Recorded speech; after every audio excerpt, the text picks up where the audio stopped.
जय Hind. Spectrum modern history का आज हमारा 153वां लेक्चर है। आज के सेशन से हम शुरू कर रहे हैं एक नया चैप्टर। चैप्टर टाइटल्ड है economic impact of British rule in India. India में ब्रिटिश रूल का इकोनॉमिक इम्पैक्ट क्या रहा उस सब के बारे में इस चैप्टर में हम पढ़ेंगे, बातचीत करेंगे।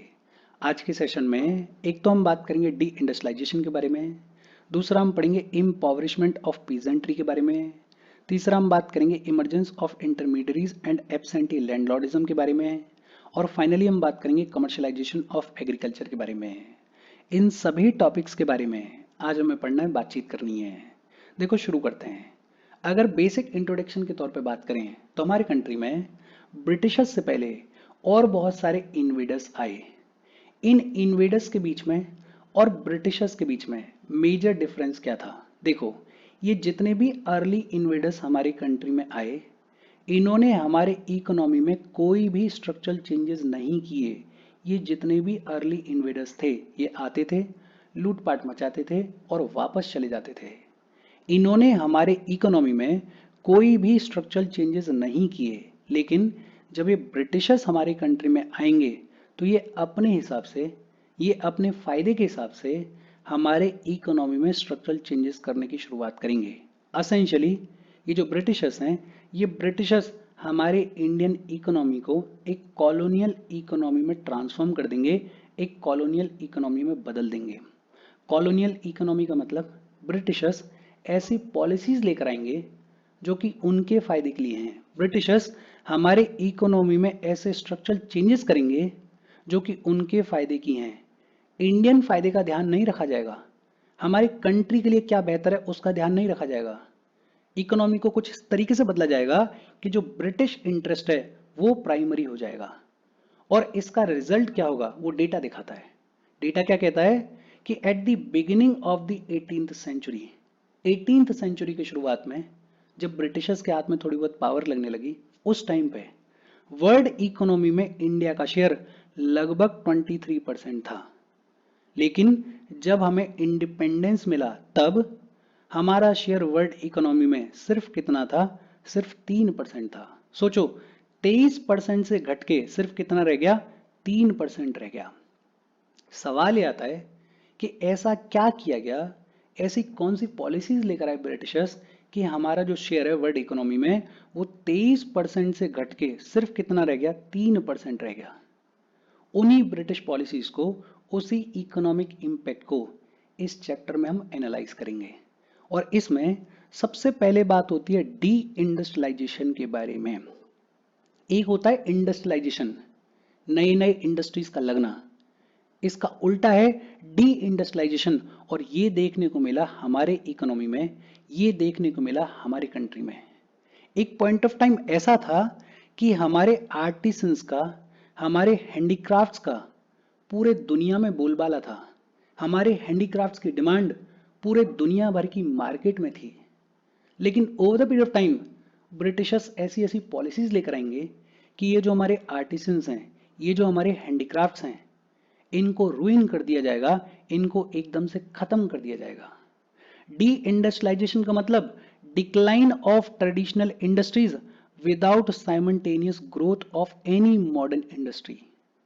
एक तरफ दुनिया भर में इंडस्ट्रियल रिवॉल्यूशन की शुरुआत हो गई थी, 1750 से इंडस्ट्रियल रिवॉल्यूशन की शुरुआत हो गई थी, दुनिया भर में नए नए इंडस्ट्रीज को लगाया जा रहा था। और दूसरी तरफ हमारे कंट्री में ना तो किसी मॉडर्न इंडस्ट्री को लगाया जा रहा था, ऊपर से जो हमारी ट्रेडिशनल इंडस्ट्रीज थी, ऐसी इंडस्ट्रीज जिनकी डिमांड थी दुनिया भर की मार्केट में, उनको खत्म करने के लिए नए नए पॉलिसीज लाई जा रहे थे। ये जो फिनोमिना है, इस फिनोमिना को बुलाया जाता है डी इंडस्ट्रियलाइजेशन। और डी इंडस्ट्रियलाइजेशन को एंश्योर करने के लिए ब्रिटिशर्स बहुत सारी पॉलिसीज लेकर आए, जैसे वन वे फ्री ट्रेड को अलाउ कर दिया गया। वन वे फ्री ट्रेड का मतलब क्या है? चार्टर एक्ट ऑफ 1813 के थ्रू ब्रिटिश सिटीजन्स के लिए वन वे फ्री ट्रेड को अलाउ कर दिया गया। बेसिकली एक्सपोर्ट्स और इंपोर्ट्स को कुछ इस तरीके से मैनिपुलेट किया गया कि ये जो मैनिपुलेशन है, इसका फायदा ब्रिटिश सिटीजन्स को हो और इसका नुकसान इंडियंस को हो। ये जो एक्सपोर्ट्स और इंपोर्ट्स थे, इनको कुछ इस तरीके से मैनिपुलेट किया गया कि इवेंचुअली हमारी जो ट्रेडिशनल इंडस्ट्रीज हैं वो डिक्लाइन हो जाएंगी, वो खत्म हो जाएंगी। किया क्या गया, बेसिकली जो ब्रिटिश गुड्स, जो इंडस्ट्रीज में बने हुए गुड्स थे, जब वो इंडिया पहुंचते थे, जब वो इंडियन मार्केट में पहुंचते थे, तो उनको ना के बराबर फीस देनी पड़ती थी, उनको ना के बराबर टैक्स देना पड़ता था। लेकिन जब इंडियन गुड्स इंग्लैंड के मार्केट में पहुंचते थे, तो उनके ऊपर हाई कस्टम ड्यूटी लगाई जाती थी, और कुछ गुड्स के ऊपर तो एज हाई एज 80% लगाया जाता था। अब सोच के देखो, ब्रिटेन में, यूरोप में इंडस्ट्रियल रेवोल्यूशन की शुरुआत हो गई है, नई नई इंडस्ट्रीज के लगने की शुरुआत हो गई है, और इन इंडस्ट्रीज में चीप गुड्स बन रहे हैं, इन इंडस्ट्रीज में मशीन्स के थ्रू इजीली गुड्स को बनाया जा रहा है। ऊपर से जब ये गुड्स इंडियन मार्केट में आएंगे तो इनको कोई टैक्स नहीं देना, इनको ना के बराबर फीस देनी है। सपोज करो कोई ब्रिटिश गुड है और उसकी कीमत है 100 रुपए, जब ये इंडियन मार्केट में पहुंच रहा है तो इसको ना के बराबर फीस देनी पड़ रही है, और मान लेते हैं कि इंडियन मार्केट में ये सिर्फ 105 रुपए का बिक रहा है। दूसरी तरफ हमारे इंडियन गुड्स हैं जिनको आर्टिसंस हाथ से बना रहे हैं, मेहनत कर रहे हैं, क्वालिटी बेहतर है, लेकिन क्वालिटी बेहतर है तो टाइम भी ज़्यादा लगता है, टाइम कंज्यूमिंग भी है, पैसा भी ज़्यादा लगता है, कॉस्ट भी ज़्यादा लगती है। और जब ये गुड बन के तैयार होता है और इंग्लैंड के मार्केट पहुंचता है, तो वहां पे इसके ऊपर हाई कस्टम ड्यूटी लगाई जाती है। इमेजिन करो, मान लेते हैं कि कोई इंडियन गुड है, उसकी कीमत भी हम मान लेते हैं 100 रुपए है, लेकिन जब ये इंग्लैंड के मार्केट में पहुंच रहा है तो इस पे लग रही है हाई कस्टम ड्यूटी, और इंग्लैंड के मार्केट में पहुंचते पहुंचते इसकी कॉस्ट हो जाती है, मान लेते हैं 180 रुपए। अब सोचो किस गुड को प्रेफर किया जाएगा, इस 100 रुपए वाले गुड को प्रेफर किया जाएगा या इस 180 रुपए वाले गुड को प्रेफर किया जाएगा।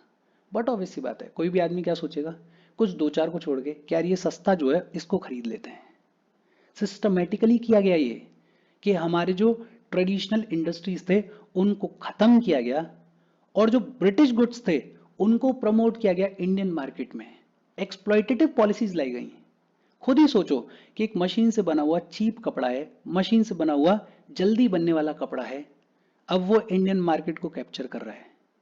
ये जो हमारे ट्रेडिशनल इंडस्ट्रीज थे, ये जो हमारे आर्टिसंस थे, ये जो हमारे हैंडीक्राफ्ट्स थे, इनके लिए ना तो नेशनल मार्केट रह गया और ना ही इंटरनेशनल मार्केट रह गया, बिकॉज ये जो ब्रिटिशर्स हैं ये एक्सपोर्ट्स और इंपोर्ट्स को मैनिपुलेट कर रहे हैं, और इसमें मदद की रेलवेज ने, बिकॉज जैसे जैसे रेलवेज का डेवलपमेंट हुआ वैसे वैसे ये जो ब्रिटिश गुड्स हैं ये रिमोट एरियाज तक पहुंचेंगे। और इसका अल्टीमेट रिजल्ट क्या हुआ कि कल तक जो हमारा इंडिया नेट एक्सपोर्टर हुआ करता था, जिसके प्रोडक्ट्स की डिमांड पूरे दुनिया भर में होती थी, अब वो नेट इंपोर्टर बन के रह गया। ये जो शेयर है ये डिक्लाइन होगा या नहीं होगा, बट ऑब्वियसली बात है होगा। तो वन वे फ्री ट्रेड अगर एक लाइन में बोलें तो exports and imports were manipulated in such a way कि उनका अल्टीमेट फायदा ब्रिटिश सिटीजन्स को और नुकसान इंडियंस को, इंडियंस की ट्रेडिशनल इंडस्ट्रीज को। इसके अलावा no steps were taken towards modern industrialization. एक तरफ तो हमारी ट्रेडिशनल इंडस्ट्रीज को खत्म करने के लिए ब्रिटिश गवर्नमेंट या कंपनी पॉलिसीज लेकर आ रही है, दूसरी तरफ हमारे कंट्री में किसी भी मॉडर्न इंडस्ट्री को सेटअप नहीं किया जा रहा है। और सिनेरियो इमेजिन करो कि पूरी दुनिया में इंडस्ट्रियल रिवॉल्यूशन चल रहा है, यूरोप में इंडस्ट्रियल रिवॉल्यूशन चल रहा है, नए नए इंडस्ट्रीज को लगाया जा रहा है, and the world is witnessing rapid industrialization. और हमारे यहाँ पे क्या हो रहा है, हमारे यहाँ पे डी इंडस्ट्रियलाइजेशन हो रहा है। हमारे यहाँ पे क्या हो रहा है कि नए इंडस्ट्रीज तो छोड़ ही दो, मॉडर्न इंडस्ट्रीज तो छोड़ ही दो, हमारी जो ट्रेडिशनल इंडस्ट्रीज हैं उनको भी खत्म किया जा रहा है। दुनिया आगे की तरफ भाग रही है, दुनिया आगे की तरफ बढ़ रही है, और हमें पीछे खींचा जा रहा है। हमारे यहाँ पे जो ऑलरेडी एग्जिस्टिंग है उसको भी खत्म किया जा रहा है। इकोनॉमी सीवियरली इंपैक्ट होगी या नहीं होगी, बट ऑब्वियसली बात है लॉन्गर रन में होगी, और इसी का नतीजा है कि हम 23% से 3% पे आ गए। और फिर इस प्रॉब्लम को और किस चीज ने बढ़ाया कि ये जो इंडियन आर्टिसंस थे, ये जो इंडियन हैंडीक्राफ्ट्समैन थे, इंटरनेशनल मार्केट इनके लिए खत्म हो गया, बिकॉज ब्रिटिशर्स एक्सपोर्ट्स और इंपोर्ट्स को मैनिपुलेट कर रहे थे।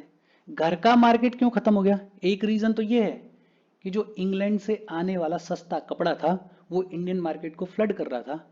जो इंग्लैंड से आने वाले सस्ते प्रोडक्ट्स थे वो इंडियन मार्केट को फ्लड कर रहे थे। दूसरा, ये जो आर्टिसंस थे, ये जो हैंडीक्राफ्ट्स थे हमारे कंट्री में, इनकी डिमांड पहले करते थे प्रिंसेस, इनकी डिमांड पहले करती थी नोबैलिटी।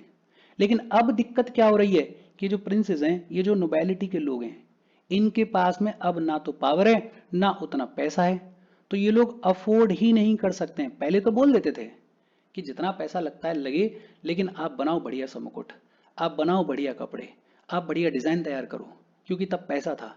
लेकिन अब पावर किसके पास में? ब्रिटिशर्स के पास में। पैसा किसके पास में? ब्रिटिशर्स के पास में। अब ये इतनी महंगी चीजें अफोर्ड कर ही नहीं सकते थे। और जो प्रिंसेस, जो नोबैलिटी के लोग अफोर्ड कर सकते थे, अब वो भी किस तरफ भाग रहे थे? अब वो भी वेस्टर्न प्रोडक्ट्स की तरफ भाग रहे थे।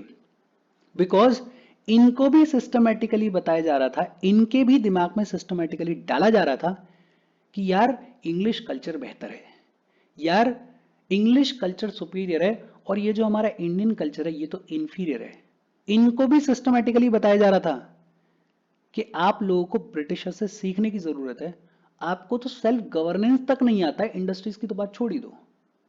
तो इंटरनेशनल मार्केट भी खत्म हो गया हमारे आर्टिसंस के लिए, हमारे गुड्स के लिए, हमारे प्रोडक्ट्स के लिए, और नेशनल मार्केट भी खत्म हो गया। अब ये जो काम करने वाला आर्टिसन है, ये जो हैंडीक्राफ्ट्स मैन है, ये कहाँ जाएंगे?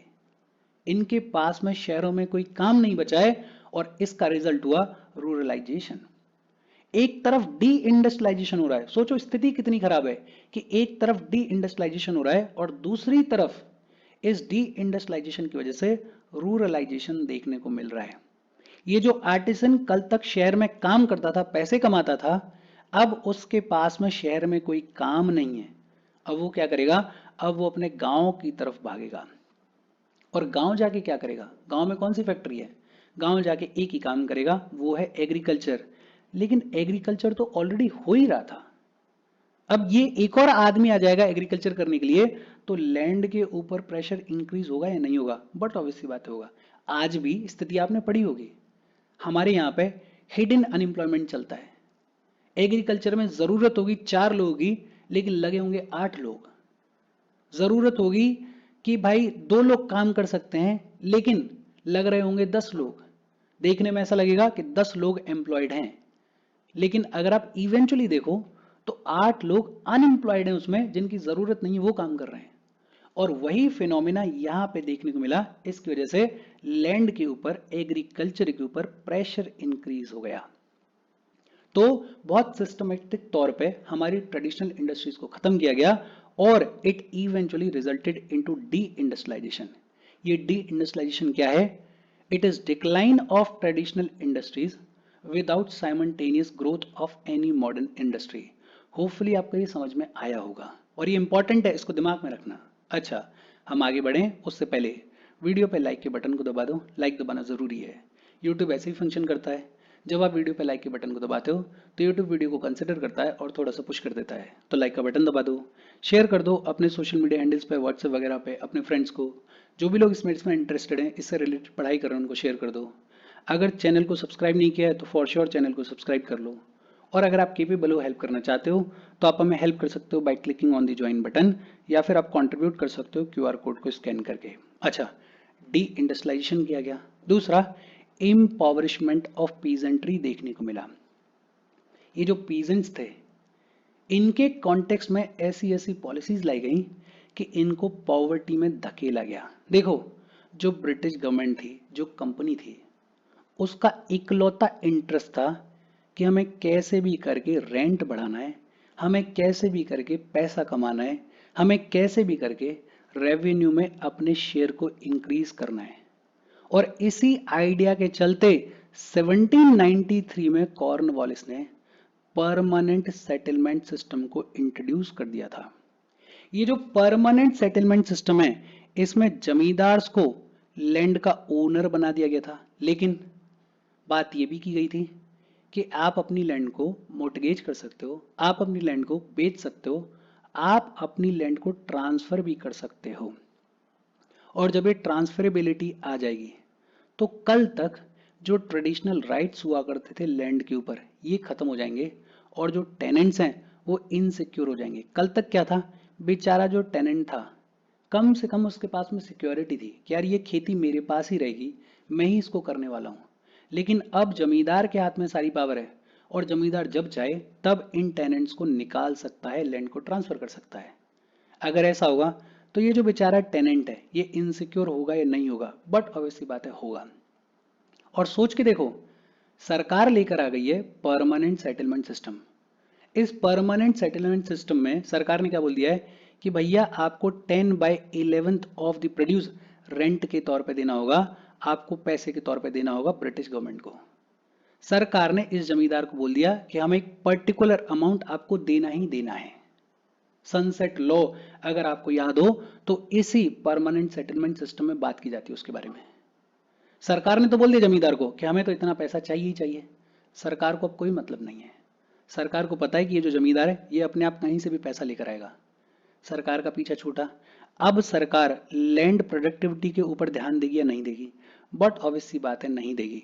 सरकार का पीछा छूट गया है। सरकार ने इस परमानेंट सेटलमेंट के थ्रू ये इंश्योर कर लिया है कि उसको तो ये पैसा मिल ही मिल जाएगा, बाकी चाहे कुछ भी हो।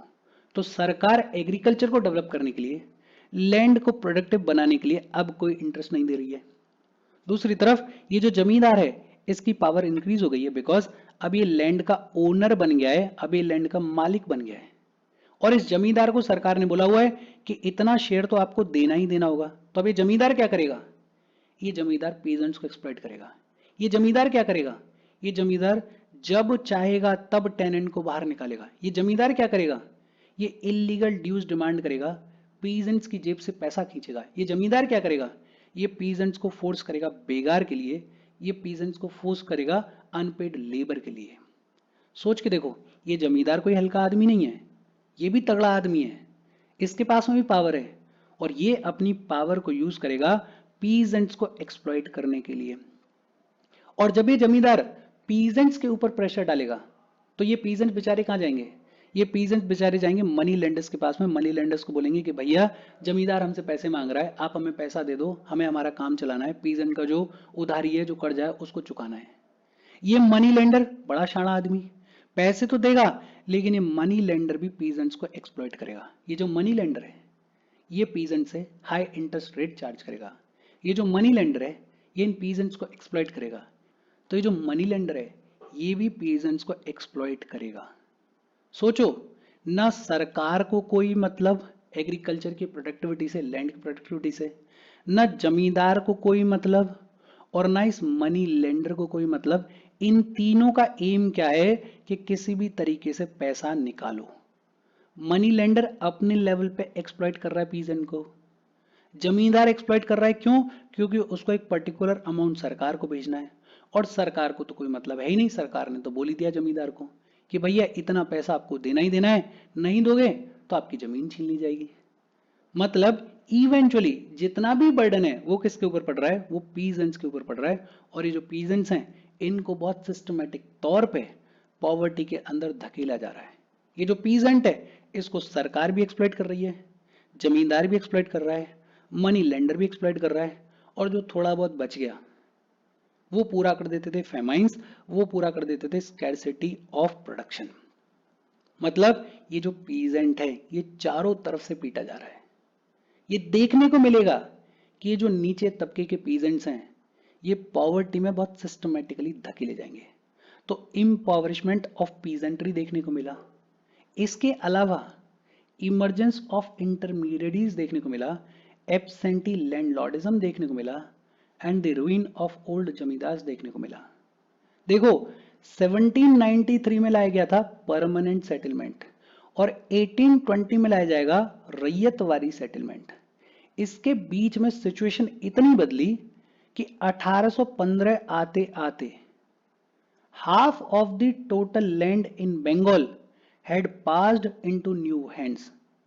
बंगाल की आधे से ज्यादा एग्रीकल्चर लैंड मर्चेंट्स के हाथ में चली गई, मनी लेंडर्स के हाथ में चली गई, या अदर मनीड क्लास के हाथ में चली गई। ऐसे लोगों के हाथ में चली गई जो कि शहरों में रहते थे, जिनका कोई मतलब नहीं था एग्रीकल्चर से, जिनका कोई मतलब नहीं था रूरल एरियाज से। कम से कम कल तक इतना तो था कि ये जो जमींदार था ये गांव में रहता था, कम से कम इतना तो था कल तक कि ये जो जमींदार था ये अपने टेनेंट को, अपने पीजेंट को बाय फेस जानता था।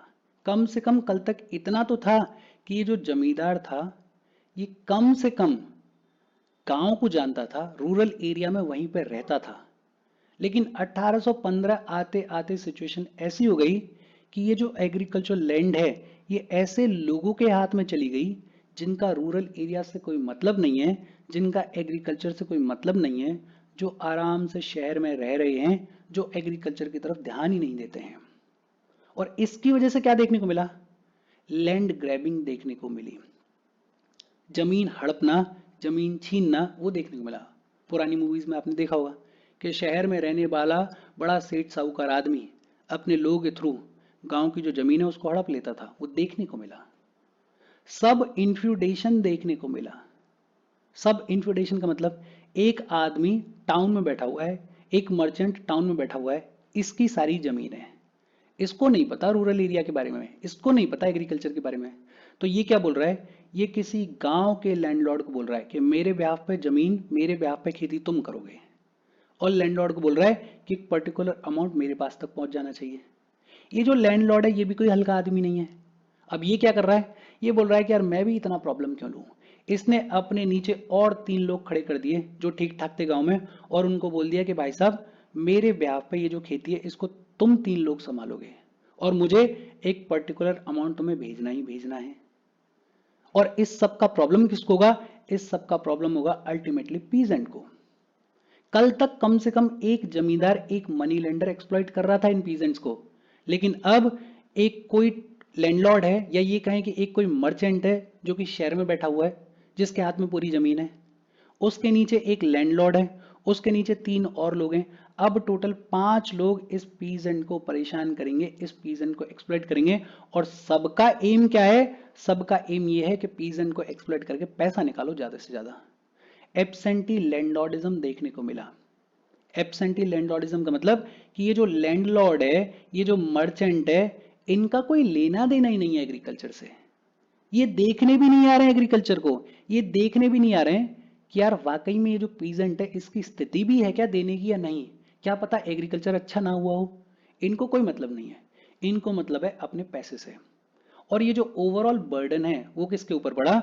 वो पीजेंट्स के ऊपर पड़ा। ये जो टेनेंट्स होते थे, अब इन टेनेंट्स के साथ में ये जो मर्चेंट है जिसके हाथ में सारी जमीन है, उसके कोई ट्रेडिशनल टाइज थे ही नहीं। उसको कोई मतलब ही नहीं था एग्रीकल्चर से, उसको कोई मतलब ही नहीं था रूरल एरिया से। ये जो पैसे वाला आदमी है जो कि टाउन में रह रहा है, अब ये एग्रीकल्चर के इम्प्रूवमेंट के लिए बिल्कुल भी कोई काम नहीं कर रहा था। इसका सोल एम ये था कि ये जो टेनेंट है इसको एक्सप्लॉइट करो, इसका सोल एम ये था कि ये जो पीजेंट है इसको एक्सप्लॉइट करो और पैसा निकाल के दो मुझे तो। और इसका रिजल्ट क्या हुआ? ओवरऑल स्टैग्नेशन देखने को मिला, ओवरऑल डिटोरिएशन देखने को मिला ऑफ एग्रीकल्चर। एग्रीकल्चर जो कि बैकबोन रहा हमारी इकोनॉमी का, उसके लिए एक फेज ऐसा आया कि वो खत्म हो गया, उसके इंप्रूवमेंट के लिए कोई काम ही नहीं किया गया। न सरकार को कोई मतलब, सरकार ने बोला हुआ है लैंड के ओनर को, जमींदार को। ना लैंड के ओनर को कोई मतलब, वो शहर में जाके बैठ गया है। ना उसके नीचे काम करने वालों को कोई मतलब कि एग्रीकल्चर सुधरेगा या नहीं सुधरेगा। सारा प्रेशर किसके ऊपर है? पीजेंट के ऊपर है। सारा प्रेशर किसके ऊपर है? टेनेंट के ऊपर है कि भैया कहीं से भी लाओ, कैसे भी लाओ, लेकिन हमारा पैसा हमें दो, हमारा पैसा हमें पहुंचाओ। एग्रीकल्चर के डेवलपमेंट के लिए कोई ध्यान नहीं दे रहा है। एक तरफ ट्रेडिशनल इंडस्ट्रीज को खत्म कर दिया गया, दूसरी तरफ जो हमारी बैकबोन हुआ करती थी एग्रीकल्चर, उसको भी खत्म कर दिया गया। सोचो ये पीजेंट्स, ये लोकल जनता पूरे तरीके से खत्म हो जाएगी या नहीं हो जाएगी? बट ऑब्वियस बात हो जाएगी। और जो थोड़ा बहुत बच जाता था वो पूरा कर देते थे फेमाइंस, वो पूरा कर देती थी पॉवर्टी। इस फेज के दौरान रेगुलर रिकरेंस ऑफ फेमाइंस देखने को मिला। फेमाइंस बार बार अकर होने लगे। और ये जो फेमाइंस थे, ये फेमाइंस सिर्फ फूड ग्रेन की स्कैर्सिटी के मामले में नहीं थे, they were a direct result of poverty unleashed by colonial forces. Basically ये जो कॉलोनियल रूल था ये ऐसी ऐसी पॉलिसीज लेकर आ रहा था कि इससे लोग पॉवर्टी में पुश हो रहे थे। अभी हमने पढ़ा ना कि ट्रेडिशनल इंडस्ट्रीज हैं, अब वो खत्म हो जाएंगी, तो इन ट्रेडिशनल इंडस्ट्रीज के ऊपर जो लोग डिपेंडेंट हुआ करते थे, अब वो भी पॉवर्टी में चले जाएंगे ना। और जब वो पॉवर्टी में चले जाएंगे तो फेमाइंस को एग्रीवेट करेंगे या नहीं करेंगे? बट ऑब्वियस सी बातें करेंगे। कल तक लोगों के पास में रोजगार था, अब उस रोजगार को खत्म किया जा रहा है, एग्रीकल्चर खत्म कर दिया गया, ट्रेडिशनल इंडस्ट्रीज को खत्म कर दिया गया, तो पॉवर्टी तो देखने को मिलेगी ही मिलेगी। डेटा क्या कहता है कि 1850 से लेके 1900 तक लगभग 2.8 crore people died in famines.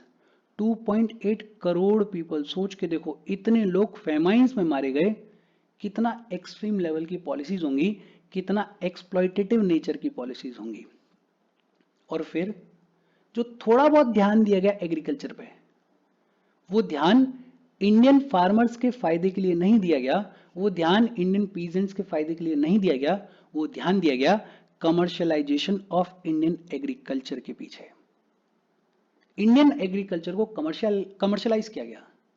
Basically Europe में इंडस्ट्रियल रिवॉल्यूशन चल रहा था और वहां इंडस्ट्रीज में रॉ मटेरियल की जरूरत थी, जैसे वहां इंडिगो की जरूरत थी। तो हमारे जो फार्मर्स हैं उनको फोर्स किया गया कि भैया इंडिगो कल्टीवेट करो, भले ही जमीन में हो रहा है नहीं हो रहा है, भले ही फायदा हो ना हो, लेकिन फोर्स किया जा रहा है फार्मर्स को कि इंडिगो कल्टीवेट करो। खाने के लिए नहीं है उनके पास में कुछ भी, लेकिन उनको फोर्स कर रहे हैं इंडिगो कल्टीवेट करो, और कल्टीवेट भी करवा रहे हैं और पैसा भी नहीं दे रहे हैं, उनके प्रोड्यूस का पैसा भी नहीं दे रहे हैं। ये जो कमर्शियलाइजेशन ऑफ इंडियन एग्रीकल्चर है, ये देखने को मिला in the later half of the 19th century. Agriculture अब सब्सटेंस के लिए नहीं किया जा रहा था, एग्रीकल्चर अब इंडियंस को फीड करने के लिए नहीं किया जा रहा था, एग्रीकल्चर अब इंडियंस के फायदे के लिए नहीं किया जा रहा था, एग्रीकल्चर किया जा रहा था कमर्शियल एस्पेक्ट को ध्यान में रखते हुए।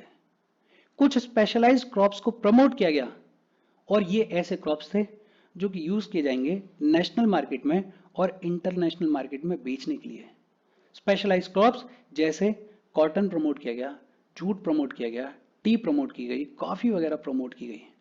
फूड ग्रेन्स के ऊपर इन चीजों को प्रेफर किया गया। सोचो, लोगों के पास में खाने के लिए नहीं है, लोग पॉवर्टी में पुश हो रहे हैं, और ऐसे सिनेरियो में सरकार आ रही है, अथॉरिटीज आ रही हैं और बोल रही हैं कि फूड ग्रेन्स को छोड़ो, ये जो कल्टीवेशन है ये कल्टीवेशन करो, इससे हमें फायदा होगा। और कमर्शियलाइजेशन सुनने में तो अच्छा लगता है कि यार नेशनल मार्केट में बेचेंगे, इंटरनेशनल मार्केट में बेचेंगे, लेकिन इसका फायदा इंडियन पीजेंट्स को नहीं होगा। क्यों नहीं होगा? बिकॉज कमर्शियल क्रॉप्स को बेचने से कोई भी सरप्लस पीजेंट्स को नहीं मिलता था। अगर इंटरनेशनल मार्केट में, नेशनल मार्केट में कोई भी प्राइस में फ्लक्चुएशंस आ रहे हैं, कोई भी प्राइसेस बढ़ रही हैं घट रही हैं, तो उसका कुछ इस तरीके से सिस्टम डिजाइन किया गया कि अगर प्राइसेस बढ़ रही हैं तो वो बढ़ती हुई प्राइसेस का फायदा पूरा पूरा इंटरमीडियरीज ले जाते थे, वो फायदा पीजेंट्स तक पहुंच ही नहीं पाता था। मार्केट में जो बिचौलिए लोग थे, जो बीच वाले लोग थे, वो सारा पैसा खा जाते थे। लेकिन अगर प्राइसेस घटी, अगर घाटा हुआ, तो ये जो इंटरमीडियरीज हैं ये बच के निकल जाते थे, और पूरा का पूरा घाटा किसको झेलना पड़ता था? कल्टीवेटर्स को झेलना पड़ता था, पीजेंट्स को झेलना पड़ता था। कल्टीवेटर्स को इवेंचुअली कोई फायदा होता ही नहीं था इस कमर्शियलाइजेशन ऑफ एग्रीकल्चर का, बिकॉज सिनेरियो ही ऐसा था कि अगर प्राइसेस बढ़ रही हैं तब तो बीच में पैसा खाने के लिए इंटरमीडियरीज हैं, लेकिन अगर प्राइसेस घट रही हैं तो ये इंटरमीडियरीज तो निकल जाते थे, और सारा बर्डन किसके ऊपर पड़ता था? इंडियन पीजेंट के ऊपर पड़ता था। और इसके साथ आज की बातचीत हम खत्म कर रहे हैं। देखो, ये जो पूरी बातचीत हमने की, ये मेंस के पॉइंट ऑफ व्यू से बेहद इंपॉर्टेंट है, इसको ढंग से देखना। कोई डाउट हो तो कमेंट करके पूछ लेना। Thank you very much.